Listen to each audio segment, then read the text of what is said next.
Welcome back. Episode 252 of the Bears' latest podcast. Colton St. Vincent.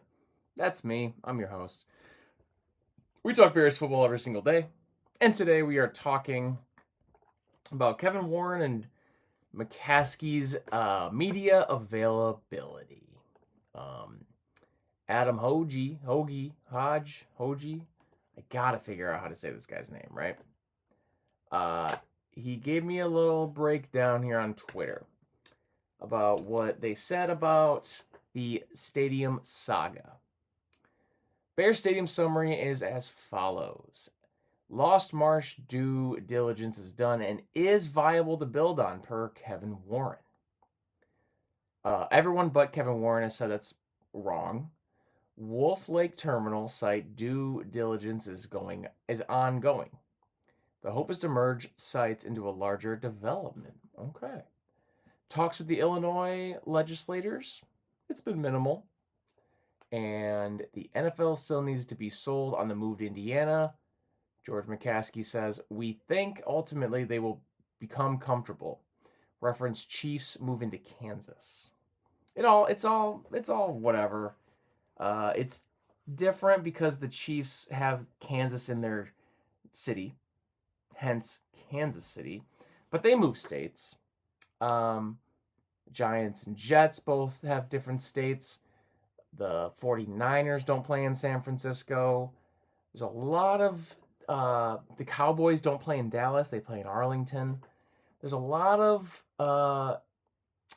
examples of teams doing this where they are so close to a second state and they play in that state rather than play in their home state that they've played in forever.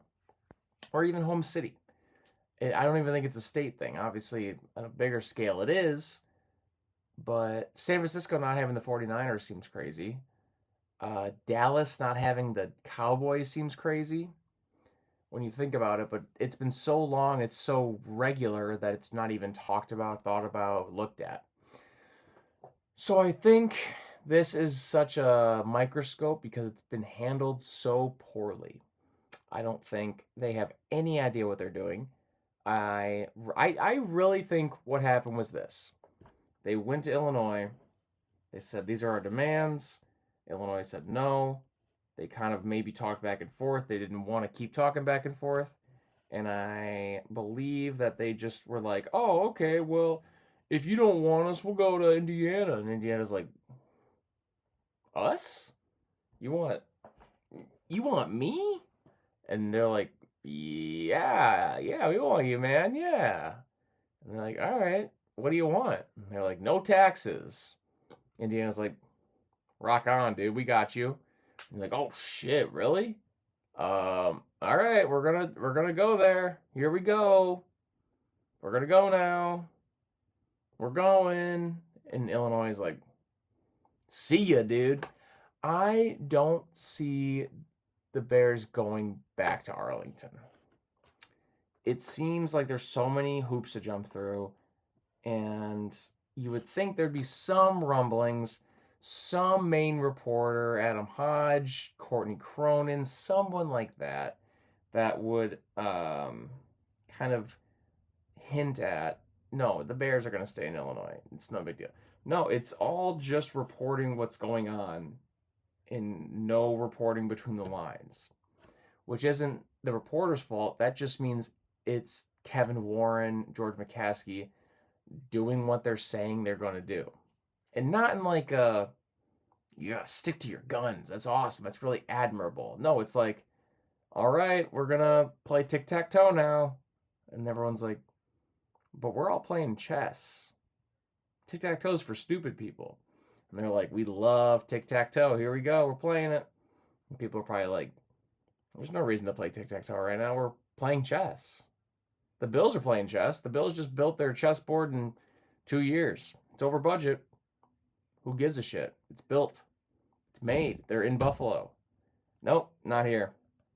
Not for the Bears Stadium. Not with Kevin Warren and McCaskey in charge. So keep an eye on it. Who the hell knows? Also, we should give a shout out To what's his freaking name? NFL Chicago. NFL Chicago. Ben Devine. Ben Devine got. He had to tweet out his apology. Let's see his apology. He had refraction. I was duped. The source mentioned here, I now believe to be either fraudulent or intentional or intentionally manipulative. Someone went to immense lengths to verify identity for this one post. I've gotten no other info from him. I will not be posting any further stadium updates. This is in reference to him saying, if the Bears moved to Indiana, they're going to change their name to the Indiana Bears. Ben Devine, whether you got duped or not, what a fucking moron, dude. These teams are brands, they're businesses, and the Chicago Bears, 100-year, brand recognition behind them, they're not changing their name. Get over yourself, Ben Devine. We talked about him yesterday, and I want to make sure that we stand by the fact that we are not a Ben Devine podcast. We are a Courtney Cronin or Die podcast. If Courtney Cronin's not reporting it, I don't believe it. Next up, something very, very important. Caleb Williams posted a photo with him and his dogs. 5 total dogs, right? I don't know if they're all his. It seems like they might be all his, according to this Bears season tweet. But he's with his dog Supa, S-U-P-A. 4 new dogs: Minnie, Lola, Razor, and Chaos. Minnie, Lola, Razor, and Chaos. It looks like there are some regular dogs. There's 2 German Shepherds, a black lab looking dog, some sort of Doberman. But then he looks like he has some sort of bulldog. I don't know if you guys have ever been around a bulldog. They are adorable. Bulldog, just big, thick. I want to hope it's either Lola or Chaos is the bulldog. I'm going to scroll around on Twitter here. I don't see much, but it's very exciting to see my guy be a dog guy, because I'm a dog guy. Shout out to my dog. But let me know what you guys think. Comment below which one of his 5 dogs is your favorite. We've got Supa, Minnie, Lola, Razor, and Chaos. If Chaos is the bulldog, Chaos is hands down the 1-1 pick. Next up, left tackle situation for this weekend.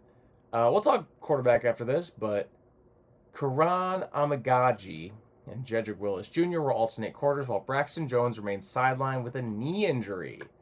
Jedrick Willis is a 2020 first-round pick. I think he was the 10th overall pick for the Browns out of Alabama. Clearly a Nick Saban fan, clearly an NFL top 10 pick guy. So it's all there, right? All the potential is right there in front, and I'm very excited. Seems like Amagaji will get the first and third quarters. Willis will get the second and fourth quarters. Braxton Jones missing the game. Handful of starters not playing. Caleb's not playing. We'll talk about Tyson Bagent after this. And Jones is not missing because he locked down the starting job. He has a knee injury that flared up recently. Bears plan to get information on these 2 tackles playing their first game. Then they can mix in Jones and see how he compares with the other 2 when they get healthy. Very excited. This is one situation I'm going to monitor pretty closely because, one, it's obviously really important. It's your blind side. It's your franchise's backside. It is the most vulnerable spot for a quarterback to get injured. And if Caleb were to get injured, the Bears are done.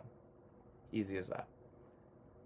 So one of the more important positions, we do not have a legitimate hands-down starter.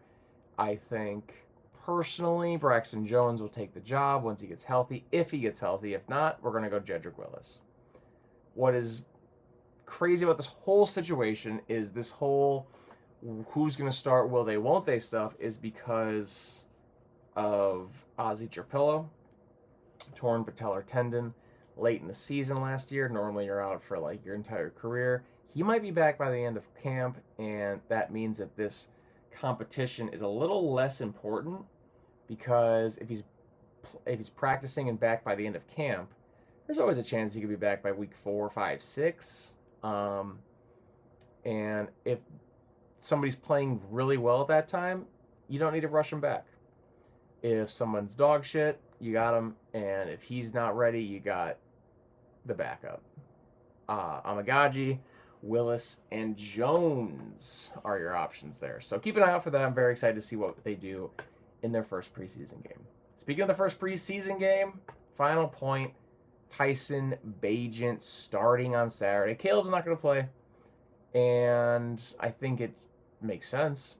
It's against the Browns. Browns had a pretty good defense last year. I don't know how many starters are playing. I don't know how many main people are returning. But Tyson Bagent was very excited. Talking to the media, he said, "The opportunity is everything. Every rep that I can get out there is an absolute dream come true to me. So I'm extremely excited, and I'm looking forward to putting out good tape and doing whatever we need to be successful." That's awesome. That is a guy, he's 26, entered the league in 2023, undrafted free agent, climbed the depth chart, and now he's the backup. Ahead of Case Keenum. So a veteran that has been to an NFC Championship game like Case Keenum, still behind this guy. He's got a lot of moxie. He's a very likable dude. He's a big fan favorite. His dad is a world champion arm wrestler, so he's got the natural arm strength, and I'm excited to see him out there on Saturday. So the Bears' first preseason game is Saturday against the Browns, and I'm excited to see what we get to do here. It's a home game, 1 p.m. Eastern, so noon regular Central Standard Time. And with that, we bid you adieu. It is the Bears' latest podcast, 252. We talk Bears football every single day. Thank you for watching this whole week. I know if you're watching this, you watched every single episode all week. But if you didn't, we talk Bears football 10 to 15 minutes every single day. I'm your host, Colton St. Vincent, and we will catch you guys on Monday. Have a great weekend. Signing off, the Bears' latest podcast.